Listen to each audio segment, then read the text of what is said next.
Hello दोस्तों, सभी को बहुत बहुत सारा गुड मॉर्निंग। और जो भी चैनल के ऊपर नए हैं उन सभी का बहुत सारा वेलकम।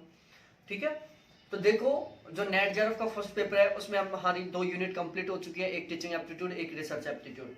ठीक है, और वो मैंने इस तरीके से पढ़ा दिया, बिल्कुल सारा सारा कॉन्सेप्ट क्लियर करके, बिल्कुल अच्छे से समझा कर। ओवरऑल देखी जाए तो अब शायद ही कोई ऐसा स्टूडेंट हो जो टीचिंग और रिसर्च एप्टीट्यूड में कोई क्वेश्चन गलत कर पाए, जो मेरे से पढ़ा है। बिल्कुल श्योर है, शायद ही कोई स्टूडेंट हो जो टीचिंग एप्टीट्यूड और रिसर्च एप्टीट्यूड में एक भी क्वेश्चन गलत करे जो मेरे से पढ़ा हो। ठीक है, उसका कारण ये है, मैं ये बात इस इतने कॉन्फिडेंस के साथ इस कारण बोल रहा हूं क्योंकि जब मैंने पढ़ाया था तब मैंने बहुत छोटी छोटी बातों को भी बहुत स्पेशली ध्यान रखा है। हर शब्द का अर्थ बताया था, जो छोटे छोटे कीवर्ड हैं उनका भी मैंने बहुत डीपली तरीके से, बहुत शानदार तरीके से उसका अर्थ बताया। और उसका जो अर्थ है उसको मैंने, जो वो सेंटेंस था उसमें यूज करके दिखाया। जो एग्जाम्पल्स थे वो अपनी रियल लाइफ से लिया मैंने। टीचिंग एप्टीट्यूड में, रिसर्च एप्टीट्यूड में जितने भी एग्जाम्पल थे वो अपनी खुद की रियल लाइफ से लिया। और जब हमारे एग्जाम्पल हमारे खुद से संबंधित होंगे तो हमारे टॉपिक समझने में ज्यादा मजा आता है और वो टॉपिक ज्यादा बेस्ट तरीके से समझ में आ जाता है। ठीक है, अब हम बात कर रहे हैं एक ऐसे टॉपिक पर जो आपका जेआरएफ फिक्स करता है। ध्यान रहे, यही एकमात्र ऐसा टॉपिक है जो आपका जेआरएफ फिक्स करता है। क्या करता है? जेआरएफ फिक्स करता है। जेआरएफ उसी कैंडिडेट का होता है जो डीआई पूरा सही करके आता है। इसके अलावा जेआरएफ उन्हीं लोगों का होता है जो, जेआरएफ भी उन्हीं लोगों का होता है और फर्स्ट पेपर में 80% प्लस का स्कोर भी उन्हीं का होता है जो डीआई में पूरा पूरा सही करके आए, मतलब डीआई में 10 में से 10 नंबर लेके आए। और ध्यान दे, डीआई ही एक ऐसा टॉपिक है जहां पर आप 100% श्योर होकर कह सकते हो कि मैं बेटा 10 में से 10 नंबर लेके आ सकता हूं। ठीक है, दूसरी बात, ये एक ऐसा टॉपिक है जो आपका टाइम मैनेजमेंट भी करता है पेपर का। यदि आपका ये बहुत सही ढंग से स्ट्रॉन्ग है, बहुत सही ढंग से क्लियर है, पूरा पूरा अच्छे से आता है आपको, तो यहां पर आप टाइम बचा सकते हो। ठीक है, क्वेश्चन भी सोल्व कर सकते हो, पूरे पूरे 10 में से 10 नंबर भी लेके आ सकते हो और टाइम भी बचा सकते हो। तो इसलिए ये टॉपिक बहुत महत्वपूर्ण है। बहुत सारे लोगों के लिए एक समस्या है कि यार डीआई है, हमारे समझ में नहीं आता, पता नहीं कैसे क्या है क्या नहीं है। बिल्कुल भी टेंशन मत लो, अब मैं पढ़ा रहा हूँ डीआई में, देखता हूँ कैसे नहीं समझ में आता आपको। बिल्कुल चुटकियों में सोल्व करोगे डीआई आप। तो एक बार मैं डीआई के बारे में थोड़ा बहुत बता देता हूँ। देखो, डीआई का फुल फॉर्म होता है डाटा इंटरप्रेशन। ठीक है, और नेट जेआरएफ में 10 नंबर का टॉपिक है, ये बिल्कुल श्योर है, किसी भी हाल में 10 नंबर नहीं जाने वाले आपके। ठीक है, और देखो, जो डीआई है वो अलग अलग तरीके से क्वेश्चन पूछता है। इसमें मैं एक बार डायग्राम बना के दिखा देता हूं कि डीआई आपको किस किस तरीके का देखने को मिलेगा। देखो, पेपर में डीआई आपको देखने को मिलेगा, या तो एक ऐसे गोला बनाएंगे और उसमें इसको अलग अलग भागों में डिवाइड कर देंगे। ठीक है, इस तरीके से 20%, 10%, 15%, 35%, इस तरीके से कुछ भी संख्या देकर इनको क्या कर लेंगे, इस तरीके से दिखाएंगे। तो एक तो डीआई होता है इस तरीके का, जिसको हम बोलते हैं पाई चार्ट। क्या बोलते हैं? Pie chart. ठीक है, इसके अलावा एक डीआई होता है इस तरीके का, इस तरीके का, इस तरीके का होता है डीआई। ठीक है, आपने देखा होगा, इसको बोलते हैं बार डायग्राम। क्या बोलते हैं? बार डायग्राम। ठीक है, इसके अलावा एक डीआई होता है इस तरीके का, उसमें इस तरीके से कोई भी कैसा होता है, देखना दोबारा से, इस तरीके से कोई भी रेखा खींच दी जाती है। ठीक है, लाइनें खींच दी जाती हैं अंदर, और इस साइड एक वैल्यू रहती है, इस साइड एक वैल्यू रहती है, इसमें भी इस साइड एक वैल्यू रहती है, इस साइड एक वैल्यू रहती है। सपोज दैट हम मान लेते हैं यहाँ पर वर्ष है। ठीक है, यहाँ पर क्या है? तापमान है। ठीक है, यहाँ पर क्या है? वर्ष है, और यहाँ पर क्या है? वर्षा है। ठीक है, इसको लाइन से दिखा रहे हैं, इसको इन स्तंभों के द्वारा दिखा रहे हैं। ठीक है, इसको तो हम क्या बोलते हैं? बार डायग्राम बोलते हैं। इसको हम क्या बोलते हैं? लाइन चार्ट बोलते हैं। क्या बोलते हैं? Line chart. और ये जो गोला वाला होता है उसको हम पाई चार्ट बोलते हैं। ठीक है, तो ये समझ में आ गया होगा, बाकी ये समझने का था नहीं। अब हम बात करते हैं थोड़ा आगे कि भाई साहब इसमें हमें क्या क्या सावधानियां बरतनी चाहिए। देखो, जब भी डीआई आप सोल्व करो ना, आपके दिमाग में 2 बातें सेट होनी चाहिए। पहला तो आपका माइंड बिल्कुल फ्रेश होना चाहिए। फ्रेश होने का मैं कारण बताता हूं कि आप बोलोगे कि सर माइंड फ्रेश इसमें क्यों जरूरी है।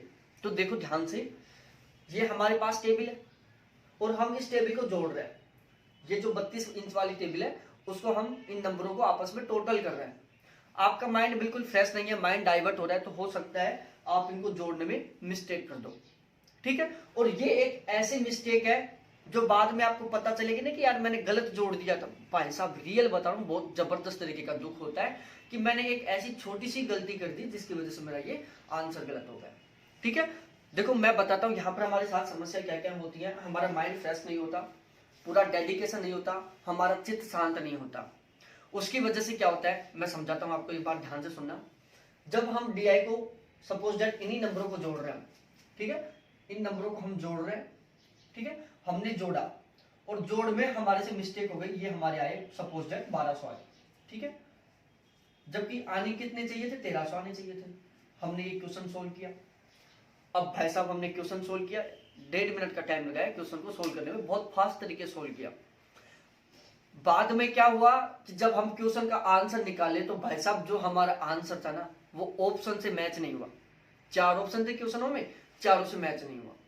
अब हमारे टेंशन चालू कि सर 4 ऑप्शन थे, चारों में हमारा आंसर मैच नहीं हो रहा। फिर हम क्या करेंगे, तुरंत क्वेश्चन को दोबारा से सोल्व करेंगे। उसको जो हमने सोल्व किया था उसको दोबारा देखेंगे कि मैंने कहीं मिस्टेक तो नहीं की थी। फिर सोचेंगे कि यार यहाँ पर भी कोई मिस्टेक नहीं है। फिर हम क्या करेंगे, दोबारा से इस टेबल को जोड़ेंगे और फिर दोबारा से सोल्व करेंगे। मतलब डायरेक्टली एक बार सोल्व करने में 1.5 मिनट का टाइम लगाया, फिर उस सॉल्यूशन को दोबारा रीचेक करने में हमने सपोज दैट 15 सेकंड का या 20 सेकंड का टाइम लगाया। ठीक है, और फिर दोबारा जोड़ा, फिर दोबारा सॉल्यूशन किया, मतलब वापस से फिर 1.5 मिनट लगाया। तो छोटी सी मिस्टेक की वजह से हमारा कितना टाइम गया, 1.5 सेकंड, तो दोबारा 1.5 मिनट का टाइम तो दोबारा सोल्व करने में, और 20 सेकंड का टाइम उसको जो सॉल्यूशन था उसको दोबारा देखने में। मतलब एक छोटी सी गलती की वजह से हमारे 2 मिनट वैसे ही गए। ठीक है, फिर क्या होगा, साला एक क्वेश्चन में 3.5 मिनट लग गई, क्योंकि भाई साहब 2 मिनट तो आपने वैसे लगा दी और 1.5 मिनट में आपने सोल्व किया। एक क्वेश्चन में 3.5 मिनट भाई साहब बेकाम से। फिर क्या होगी, टेंशन होगी।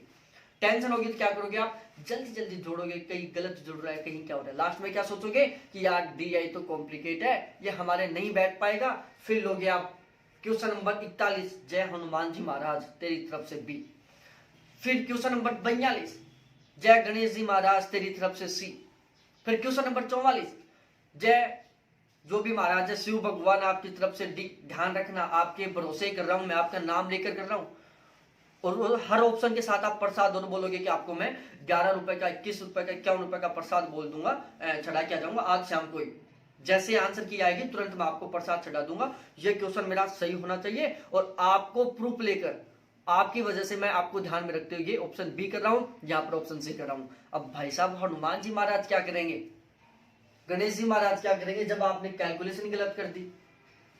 तो ध्यान दो, मैं ओवरऑल एक बात बताना चाह रहा हूं आपको कि जब भी DI सोल्व करो आप, ठीक है, तो सबसे बड़ी एक बात ध्यान रखना कि कैलकुलेशन में हो सकता है आपसे 2 सेकंड ज्यादा लग जाए। सपोज दैट इन संख्याओं को जोड़ने में आप यदि फास्ट जोड़ रहे हो तो इसमें आप टाइम ले रहे हो 30 सेकंड का। ठीक है, 30 सेकंड में आपने जल्दी जल्दी जोड़ दिया इसको। आप यहां पर 40 सेकंड का टाइम ले लो, आराम से जोड़ो, बिल्कुल सावधानी से जोड़ो, क्योंकि यदि आप 30 सेकंड का टाइम ले रहे हो, इसको गलत जोड़ दिया तो भाई साहब दोबारा जोड़ने में 30 सेकंड का टाइम लगेगा, प्लस में वो जो क्वेश्चन सोल्व किया था उसमें 1.5 मिनट का टाइम लगा, वो दोबारा से लगेगा। ठीक है, और यदि आप यहां पर इन संख्याओं को जोड़ने में 10 सेकंड का टाइम अधिक दे देते हो तो भाई साहब आपका क्या होगा, ये टोटल सही होगा, फिर आपका क्वेश्चन सही होगा। मतलब आपका क्वेश्चन कितने मिनट में कंप्लीट हो जाएगा, 1 मिनट 40 सेकंड में। और ये क्वेश्चन कितने टाइम में कंप्लीट होगा आपका, 1 मिनट 40 सेकंड, तो ये लगेगा। ठीक है, प्लस आपने 1.5 मिनट पहले खर्च कर दी, प्लस में टेंशन ले ली। ठीक है, तो मैं तो ये बोलूंगा, जोड़ते, गुणा करते, भाग देते समय सावधानी बरतें। 1-2 सेकंड का टाइम ज्यादा लग जाएगा, कोई दिक्कत नहीं है, लेकिन कैलकुलेशन सही होनी चाहिए। ठीक है, दूसरी बात हम क्या करते हैं, इन नंबर्स को जल्दी जल्दी जोड़ देते हैं।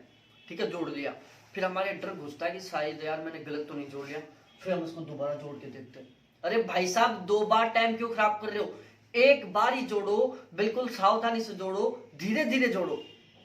लेकिन ऐसे भी मत जोड़ देना धीरे धीरे कि 4 5 6 6 5 6 7 8 9 10 11 11 5 11 5 12 13 14 15 16, ऐसे भी नहीं जोड़ना। फास्ट भी जोड़ना है क्योंकि टाइम कम रहता है, सावधानी से भी जोड़ना है, जोड़ गुणा बाकी ये गलत भी नहीं होना चाहिए। और इनको जोड़ने का मैं एक तरीका बता देता हूं, आपको अच्छा लगे तो सही है, मान लेना, अच्छा नहीं लगे तो है ही। देखो, जोड़ते टाइम सबसे बेस्ट मेथड है, अपने वहां तो प्रॉब्लम क्या होती है, ऑनलाइन पेपर हो गया, ऑफलाइन में क्या होता था, हम टेबल के नीचे जोड़ लिख देते थे। आप क्या करो, खाली पेज मिलता है, उसमें क्या करो, जब टेबल पूरी बनाओगे तो फिर टाइम लगेगा। आप क्या करो, टेबल को लैपटॉप के ऊपर ओपन कर लो क्वेश्चन पेपर में, ठीक है, उसके बाद अपने खाली पेज में डालो, ऊपर लिख दो, इस तरीके से एक छोटा सा डायग्राम बना लो अपने खाली पेज में। क्या करो, खाली पेज में एक छोटा सा इस तरीके का डायग्राम बनाओ, क्वेश्चन नंबर डालना जरूरी है, 22वां सपोज 21वां क्वेश्चन है, ठीक है, और आप एक छोटी सी टेबल बनाओ, उसमें लिख दो 22 24 32 40 49, और इसमें लिख दो इनका, ठीक है। अब इनको जोड़ो, आप बिल्कुल सावधानी से जोड़ो इनको। यहाँ पे कितना होगा,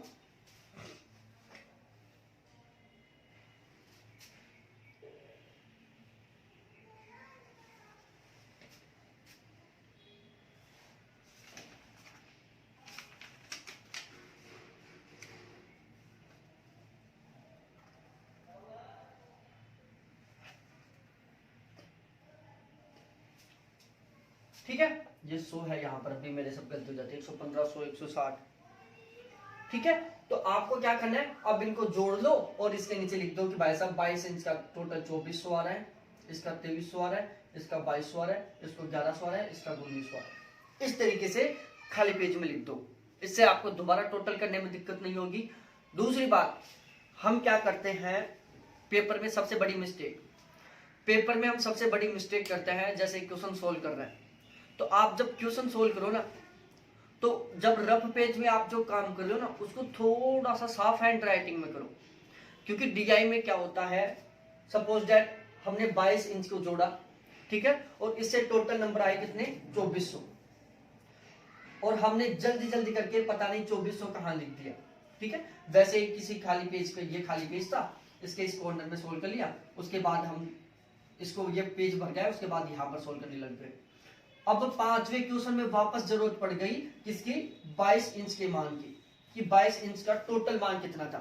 एक बार जरूरत कब पड़ी, स्टार्ट के 21वें क्वेश्चन में पड़ गई, और फिर लास्ट में 25वें क्वेश्चन में जरूरत पड़ गई किसकी, 22 इंच के टोटल योग की।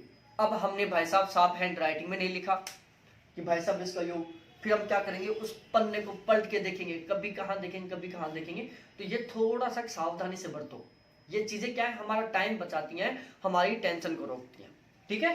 तो जो भी क्वेश्चन सोल्व करो उसको थोड़ा सा हैंड राइटिंग में साफ करो, जिससे कि वो डेटाओं की यदि जरूरत अगले क्वेश्चनों में हो तो आप तुरंत वहां से उठा लो, ठीक है। बहुत सारी बार होता है ऐसा क्वेश्चनों में, बहुत सारी बार क्या, मोस्टली हर क्वेश्चन में ऐसा होता है, जो पहला क्वेश्चन में जो डाटा होते हैं, जो आंकड़े होते हैं, उनका दूसरे क्वेश्चन, तीसरे क्वेश्चन, चौथे क्वेश्चन या पांचवें क्वेश्चन, इनमें से किसी भी क्वेश्चन में उनका दोबारा से यूज हो सकता है। तो इसलिए जो भी क्वेश्चन को सोल्व करो ना, उसको थोड़ा सा सफाई से करो, ऐसे नहीं कि आप हैंड राइटिंग जमा रहे हो, और ऐसे भी नहीं कि आप बिल्कुल कचरा काट रहे हो, मतलब इस तरीके से करो कि यदि आप उसको दोबारा देखना पड़े ना, तो टाइम नहीं लगे, तुरंत देख लो, तुरंत देखकर पहचान जाओ, ठीक है। तो ये कुछ सावधानियां बरतनी होती हैं।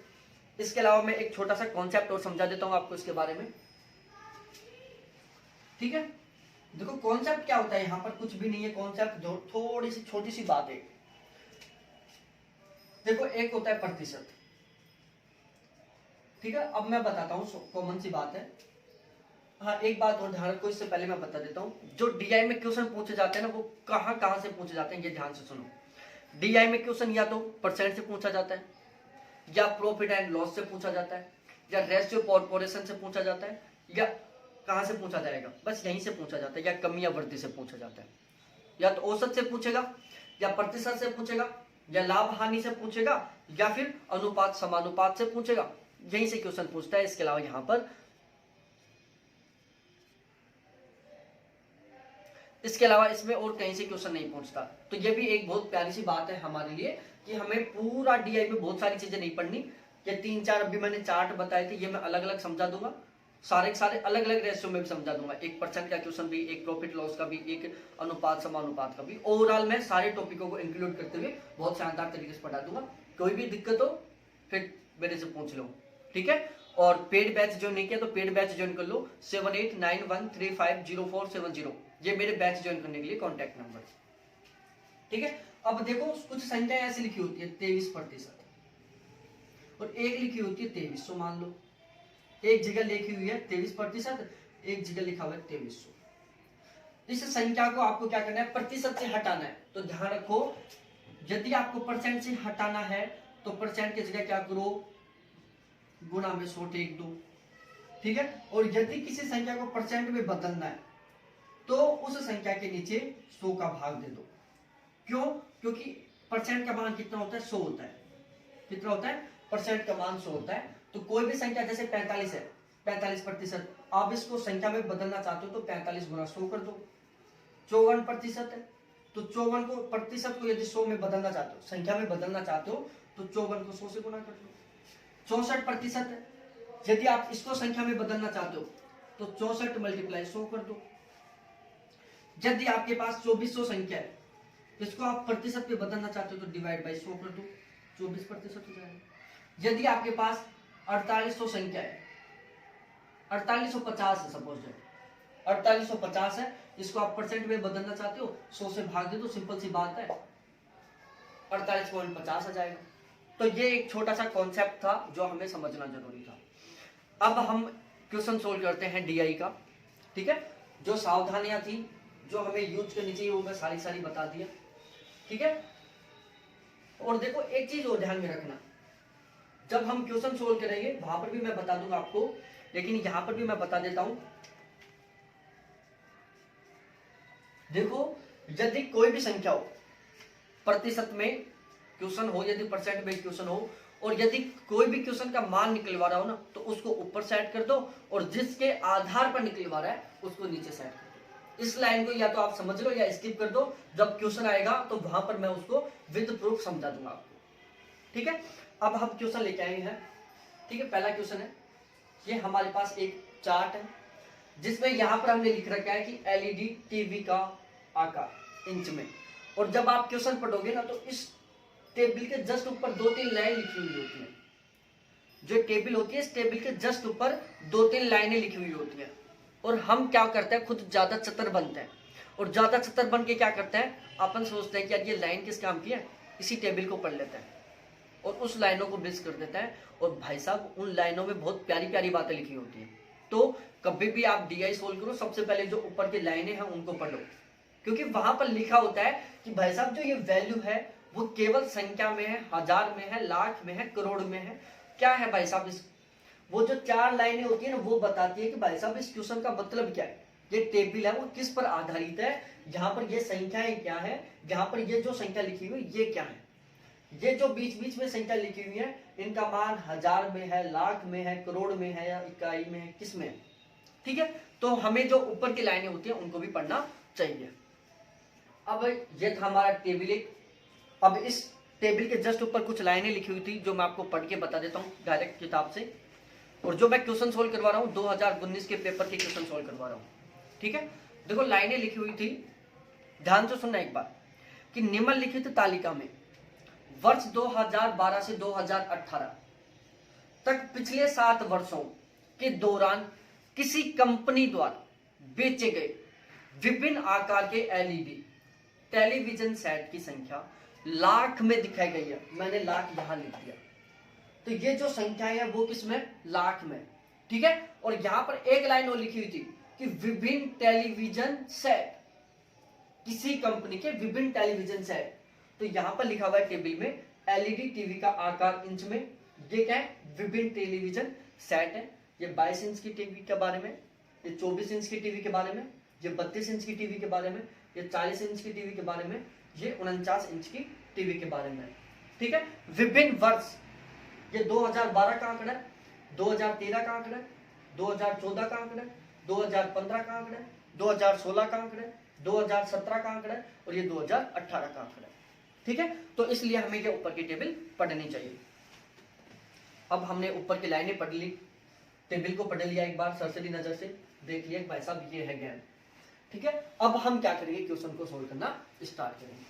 ठीक है, तो सबसे पहले हम क्या करेंगे, क्वेश्चन नंबर पहला पढ़ेंगे और क्वेश्चन नंबर पहले को मैंने यहां पर छाप दिया है कि वर्ष 2013 की तुलना में, वर्ष 2013 की तुलना में वर्ष 2017 के दौरान 32 इंच के एलईडी टीवी सेट की बिक्री में लगभग कितने प्रतिशत की वृद्धि हुई, लगभग कितने प्रतिशत की वृद्धि या कमी हुई, वृद्धि या कमी।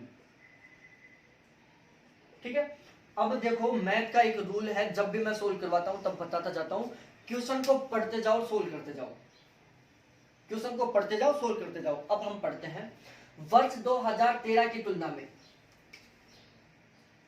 तुलना ये शब्द है जो क्वेश्चन को कॉम्प्लिकेट बनाता है। ठीक है, इसी शब्द के आधार पर हम इसका आंसर निकालेंगे। वर्ष 2013 की तुलना में वर्ष 2017 के दौरान 32 इंच के एलईडी टीवी सेट की बिक्री में लगभग कितने प्रतिशत की वृद्धि या कमी हुई। तो एक तो हमें आंकड़ा क्या देखना है, वर्ष 2013, ठीक है, 32 इंच, कितने 32 इंच, 32 इंच का टीवी 2013 में कितना बिका था, 112, कितना 112 लाख, लाख में तो लाख को हटा दो, बाद में जोड़ देना लाख, कितना 112। ठीक है, कब है, ध्यान से सुनना, वर्ष 2013 की तुलना में, वर्ष 2013 की तुलना में 32 इंच, तो हम 32 इंच में 2013 का मान कितना रहा है, 112। 2017 के दौरान 32 इंच, एक बार 2017 का लिख लो मान, 2017 32 इंच, तो 2017 ये रहा और 32 इंच का ये रहा मान, ये कितना है 175, कितना भाई 175। ठीक है, ये है दो मान। अब हमने इन दोनों मानों को यहां पर छाप दिया। अब दोबारा से क्वेश्चन पढ़ो, ध्यान से सुनना मेरे साथ, एक एक शब्द को पढ़ो, 2-3 बार जब क्वेश्चन सोल्व करोगे तो दिक्कत आएगी, बाद में तो आप भी पकड़ना चालू कर दोगे।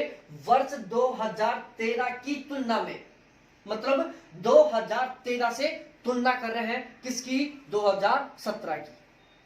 वर्ष 2013 की तुलना में वर्ष 2017 के दौरान 32 इंच के एलईडी टीवी सेट की बिक्री में लगभग कितने प्रतिशत वृद्धि हुई।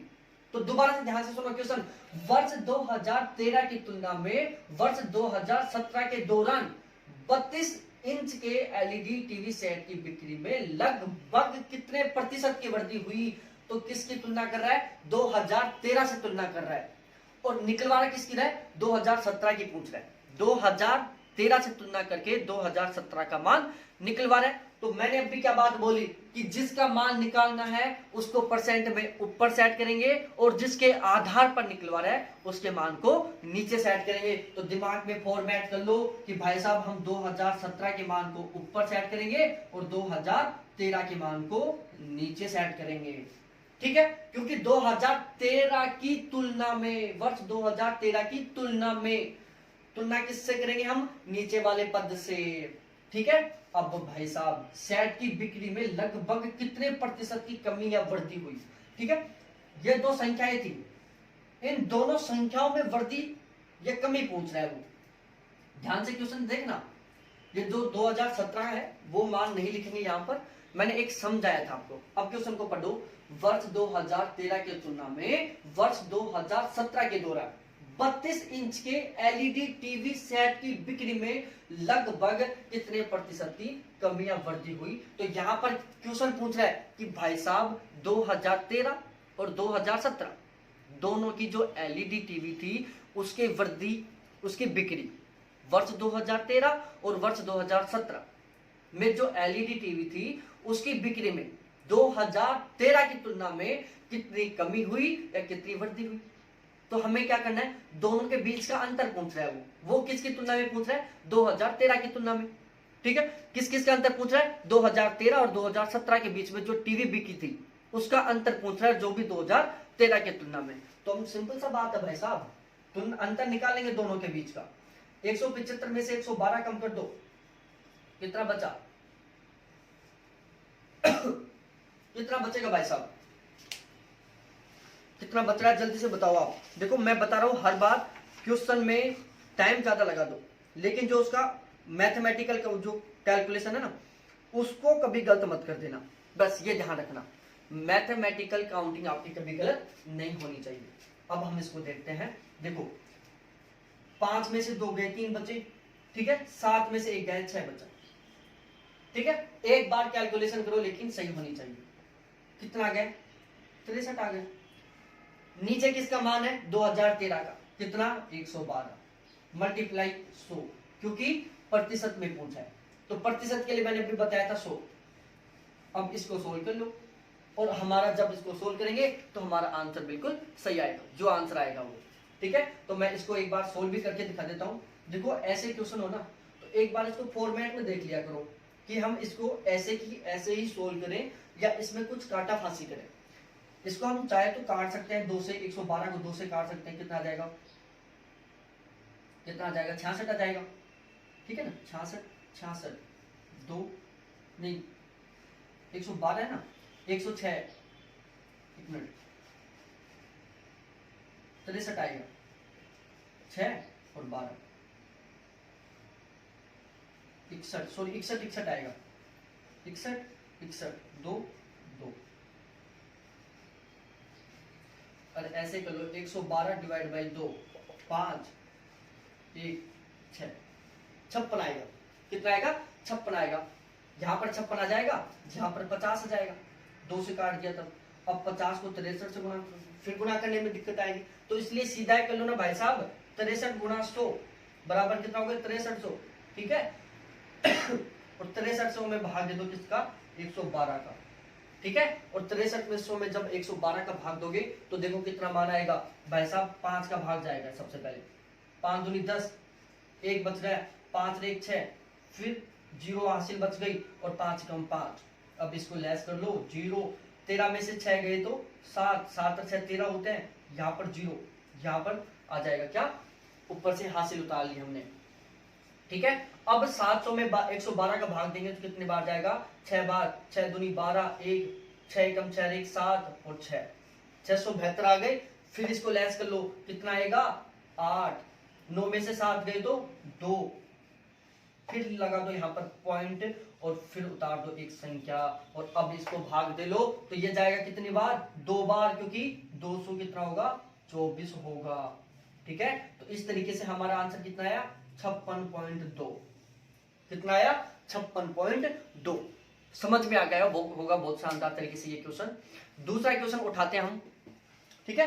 तो यहां पर हमें ये चीजें ध्यान में रखनी है, कैलकुलेशन शानदार समझते हुए करना है। जो ये क्वेश्चन की लैंग्वेज है उसमें हम इन शब्दों को समझना है।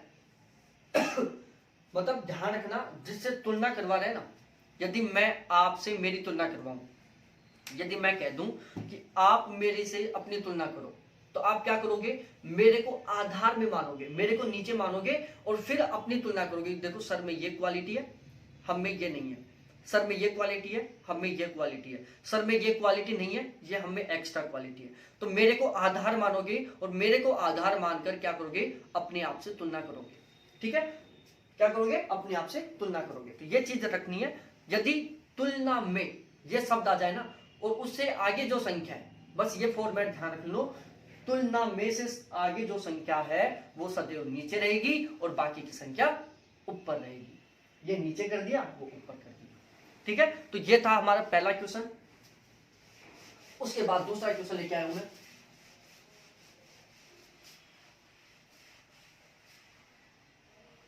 ठीक है। दूसरा क्वेश्चन, अब दूसरा क्वेश्चन मैं आपके लिए दे रहा हूं। क्वेश्चन कुछ नहीं, केवल लैंग्वेज चेंज कर रहा हूं उस क्वेश्चन की। यार मैंने साफ और कर दिया। चलो क्वेश्चन लिखो, आपको सोल्व करना है। क्वेश्चन लिखो, जो भी मान आए पॉइंटों में, कुछ भी कहीं से भी मान आए, बिल्कुल एज इट इज इसी तरीके का क्वेश्चन दे रहा हूं, आपको सोल्व करना है। नहीं आता है तो कमेंट करके मेरे से बोलो कि सर हमें नहीं आया, मैं नेक्स्ट डे समझा दूंगा। जो पेड है वो मेरे व्हाट्सएप ग्रुप में डाल देना कि सर नहीं समझ में आया। जो पेड है वो उसका आंसर सोल्व करके और मेरे पास पर्सनल मैसेज करना कि सर ये आंसर था इसका, ठीक है, तो क्वेश्चन सेट करो। वर्ष 2014 की तुलना में, वर्ष 2014 की तुलना में वर्ष 2018 के दौरान 49 इंच हमने क्या किया, थोड़ी सी लैंग्वेज बदल दी। वर्ष 2014 की तुलना में वर्ष 2018 के दौरान 49 इंच के एलईडी टेलीविजन सेट की बिक्री में लगभग कितने प्रतिशत की कमी या वृद्धि हुई। क्या करना है, 2014 की तुलना में 2018 में 49 इंच के टेलीविजन सेट की बिक्री में कितने प्रतिशत वृद्धि हुई या कितने प्रतिशत कमी हुई, ये आपको सोल्व करके देना है। कुछ भी नहीं किया, क्वेश्चन वही था, मैंने केवल वो 3 शब्द थे जो बदल दिए। ठीक है, उसके बाद अगला क्वेश्चन लिखते हैं। बहुत प्यारा क्वेश्चन लेके आया हूं, अगला क्वेश्चन नोट डाउन करो, यहां पर लिखवाता हूं मैं एक बार। देखो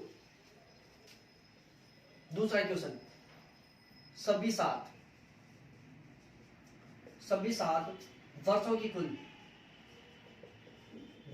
कुल बिक्री किस प्रकार, किस आकार के एलईडी टीवी सेट की सर्वाधिक थी।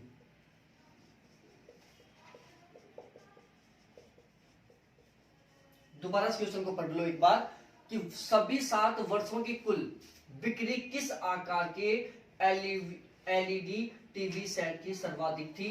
Option A 22 inch, option B 24 inch, option C 32 inch और ऑप्शन डी 49 इंच। ठीक है, हमें क्या करनी है, सभी 7 वर्षों में जो ये इंच सेट में जो टेलीविजन दिए हुए हैं इनकी कुल बिक्री देखनी है कि भाई साहब कंप्लीट 7 वर्षों में कौन सी एलईडी टीवी थी जिसकी सर्वाधिक बिक्री हुई, ये हमें निकालना है। यहां पर हमारे पास टेलीविजन है जो कितने इंच में, 22 में, 24 में, 32 में, 40 में और 49 में, मतलब हमारे पास 5 अलग अलग प्रकार के 5 अलग अलग इंचों के टीवी हैं। ठीक है, तो हमें यहां से निकालना है आंसर। और यहां पर मैंने ऑप्शन क्यों लिखा, पिछले वाले क्वेश्चन में मैंने ऑप्शन नहीं दिया, यहां पर क्यों दिया हूं, उसका कारण देखो भाई साहब, हमें जो वृद्धि निकालनी है ना, सर्वाधिक वृद्धि, वो इन 4 में से आएगा आंसर आएगा जो इन 4 में से आएगा। ठीक है, 22, 24, 32 और 49, मतलब इस 40 में से हमारा आंसर नहीं आएगा। ठीक है क्या आएगा, इस 40 में से हमारे पास आंसर नहीं आएगा। आंसर हमें इन 4 से निकालना है, इनसे निकालना है, केवल इन 4 से निकालना है। तो क्यों हम इस 40 को जोड़े, इसको छोड़ दो, 22 का टोटल योग कर लो, 24 का टोटल योग कर लो, 32 का टोटल योग कर लो, 49 का टोटल योग, इस 22 का टोटल योग, इस 24 का टोटल योग, इस 32 का टोटल योग और एक 49 का टोटल योग, और इन चारों का टोटल योग करके और आप मान निकाल लो। और भाई साहब जिसका मान सबसे ज्यादा होगा वही इस क्वेश्चन का आंसर होगा। ठीक है, तो जब इस तरीके का क्वेश्चन आए तो उसमें ऑप्शन देख लिया करो। यहां पर यदि हम ऑप्शन नहीं देखते तो इसका भी टोटल करते, 40 का भी टोटल करते, जिसका हमारे क्वेश्चन से कोई ताल्लुक ही नहीं है, और हमारा बिगड़ काम टाइम वेस्ट होता। ठीक है, तो जब ऐसा क्वेश्चन आए तो ऑप्शन देख लिया करो, क्योंकि हमें जो आंसर देना है वो 4 ऑप्शनों से देना है, चाहे इन 4 ऑप्शनों में भी क्या भी आंसर हो, जो आंसर होगा वो इन 4 ऑप्शनों से होगा, क्योंकि 40 तो हमारे ऑप्शन में इंक्लूड ही नहीं है। ठीक है, तो ये ध्यान में रखना है आपको ऐसे क्वेश्चन सोल्व करते समय कि जब एक बार ऑप्शनों को देख लिया करो। ठीक है, हो सकता है यहाँ पर संख्या, यहाँ तो 5 प्रकार की टीवी थे, हो सकता है यहाँ पर 10 प्रकार की टीवी होते, ऑप्शन में 4 संख्या है, हम सभी 10 को जोड़ते फिर आप ऑप्शन में देखते।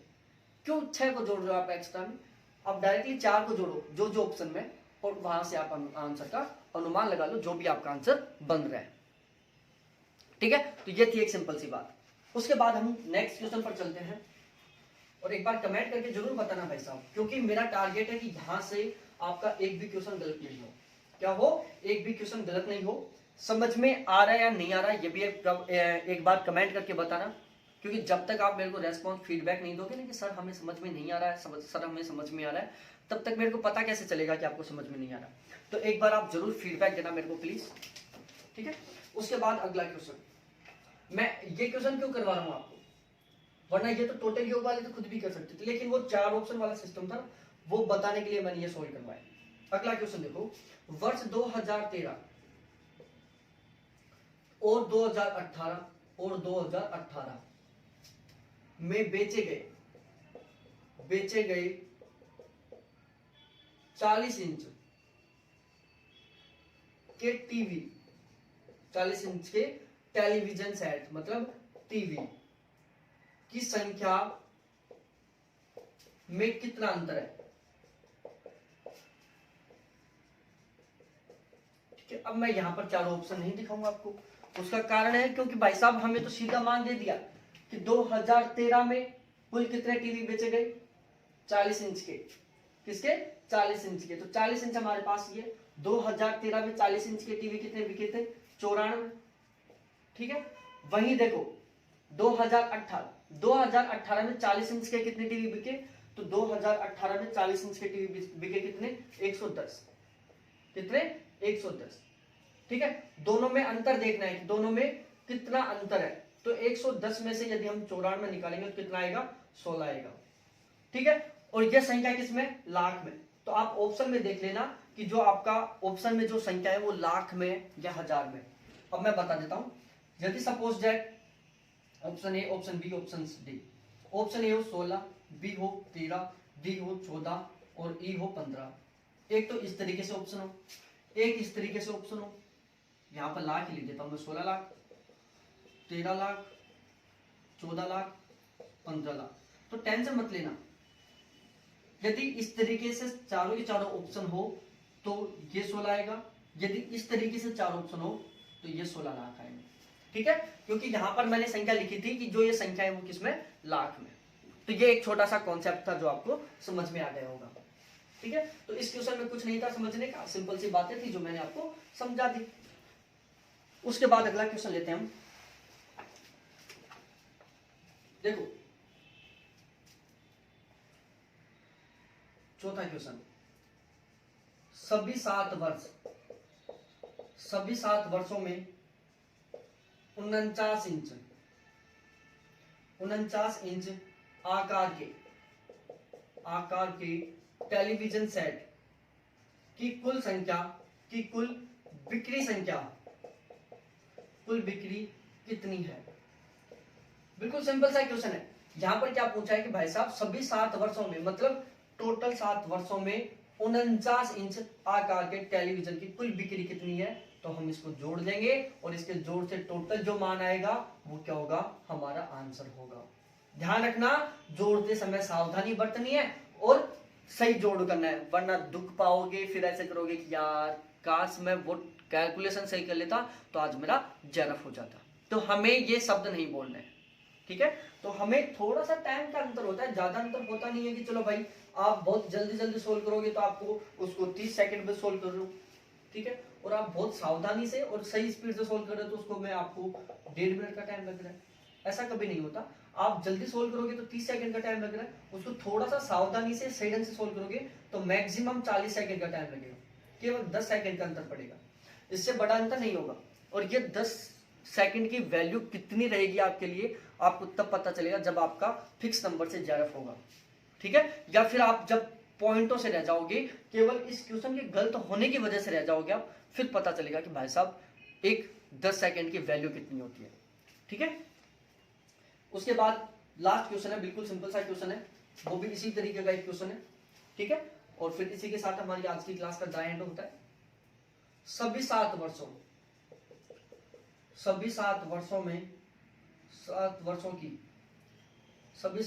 की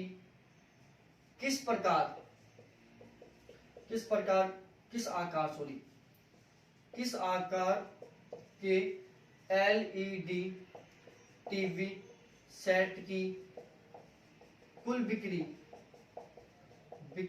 न्यूनतम हुई। तो यहां पर क्या पूछ रहा है, सभी 7 वर्षों की किस आकार के एलईडी टीवी सेट की कुल बिक्री न्यूनतम हुई। यहां पर भाई साहब क्या देखो, आप ऑप्शन देखो, 22 इंच, 24 इंच, 49 इंच और डी 40 इंच। ठीक है, इससे पहले देखो मैंने ऐसा एक क्वेश्चन सोल्व करवाया था दूसरे नंबर का क्वेश्चन, जहां पर हमने क्या की थी, सभी 7 वर्षों में कौन सा टेलीविजन सेट की सर्वाधिक बिक्री हुई थी, और यहां पर हमने क्या किया, न्यूनतम बिक्री। वहां पर ये जो 40 था ना, वो शामिल नहीं था, यहाँ पर 40 शामिल हो गया। तो मैंने स्टार्ट में एक बात बोली थी कि जो आप क्वेश्चन सोल्व करो ना, उसको थोड़ा सा सावधानी से करो, और इस तरीके से करो कि आपको दोबारा से वो देखो कैलकुलेशन को, आप उस क्वेश्चन को दोबारा देखो तो कम टाइम लगे। अब आपने दूसरे क्वेश्चन को थोड़ा सिस्टमैटिक ढंग से सोल्व किया खाली पेज में, तो आपको 22 इंच का टोटल मान भी वही लिखा मिल गया, 24 इंच का टोटल मान भी वही लिखा मिल गया, 49 इंच का टोटल मान भी वही लिखा मिल गया। आपको जोड़ना क्या पड़ेगा, 39 इंच का, जो आपने पिछले में नहीं निकाला था, केवल आपको एक टोटल करना पड़ेगा। ठीक है, तो इसका क्या बच गया आपके पास, टाइम बच गया ना टाइम। तो इसलिए मैं बोलता हूं कि जो आप क्वेश्चन सोल्व कर रहे हो तो उसको थोड़ा सा सावधानी से करो, थोड़ा सा सफाई से करो, जिससे कि आपको दोबारा यदि वो क्वेश्चन देखना पड़े, उसके दोबारा कोई संख्या देखनी पड़े, तो उसमें टाइम नहीं लगे, और बिल्कुल तुरंत देख लो। आप देख लो ना, यहाँ पर सीधा सा इन 3 संख्या को सोल्व नहीं करना पड़ा। और यदि आप वैसे असिस्टमेटिक ढंग से सोल्व कर रखे हो, पता नहीं कहाँ क्या लिख दिया, कहाँ क्या लिख दिया, ये नहीं पता चल रहा कि कौन सा का योग कौन सा है। देखो, ये भी हमारे साथ एक मिस्टेक होती है, हम इतने जल्दी होते हैं, इतनी जल्दबाजी करते हैं कि हम जोड़ लेते हैं। सपोज दैट इस क्वेश्चन में ये मान आ रहे हैं, 22 इंच का मान निकाल लिया हमने 2400, 24 इंच का मान निकाल लिया हमने 4800, मैं मान रहा हूं 49 इंच का टोटल मान है हमारे पास 4600, ठीक है, और 40 इंच का हमारे पास टोटल मान आया 3100। हमने ये लिख दिया। क्वेश्चन सॉल्व कर रहे हैं उस टाइम हमें ध्यान है कि ये मान इसका, ये मान इसका, ये मान इसका है, लेकिन जब इन्हीं संख्याओं की दोबारा जरूरत पड़ी, फिर हमें कंफ्यूज हो गए कि ये 2432 इंच का टोटल योग था, 24 का था या 22 का था, ये 48 किसका कुल योग था, ये 4600 कौन सी संख्या का कुल योग था, ये 3100 किसका कुल योग था। फिर हम कंफ्यूज होते हैं, फिर हम दोबारा जोड़ेंगे। तो बेस्ट है ना, इसके आगे लिख दो 2422 इंच का मान है, 4824 इंच का मान है, 4649 इंच का मान है, और 3140 इंच का मान। तो जब इसको दोबारा जरूरत पड़ेगी इन डाटाओं की, तो आप तुरंत उठाओगे, कुछ सेकंड का काम होगा फिर वो। जैसे यदि आपने दूसरा क्वेश्चन सिस्टमैटिक ढंग से बहुत सफाई से किया है, तो आपको ये 5वां क्वेश्चन सोल्व करने में मात्र 10 सेकंड का टाइम लगेगा, क्योंकि आपको एक केवल 40 वाली संख्या जोड़नी होगी, 3 संख्याएं आपके पास ऑलरेडी जुड़ी हुई। ठीक है, तो ये थी आज की हमारी क्लास। कैसी लगी कमेंट करके बताना जरूर। ठीक है, क्लास समझ में आई कमेंट करके बताना। ऐसा क्वेश्चन आएगा तो 100% 10 में से 10 लेके आओगे या नहीं, ये भी बताना। ऐसा क्वेश्चन आता है तो 10 में से 10 लेके आओगे या नहीं, ये भी बताना मेरे को भाई लोगों। नहीं समझ में आ रहा है तो कमेंट करके बताओ, पर्सनली मेरे पास व्हाट्सएप पर मैसेज करके बताओ। जिसने बैच ज्वाइन नहीं किया है, बैच ज्वाइन करो। 7891350470 ये मेरे हैं व्हाट्सएप नंबर। दोबारा से रिपीट कर रहा हूं, मैं यहां लिख रहा हूं 7891350470। ठीक है, बहुत बहुत धन्यवाद आप सभी को देखने के लिए। थैंक्स, बाय, फिर मिलते हैं नेक्स्ट क्लास में।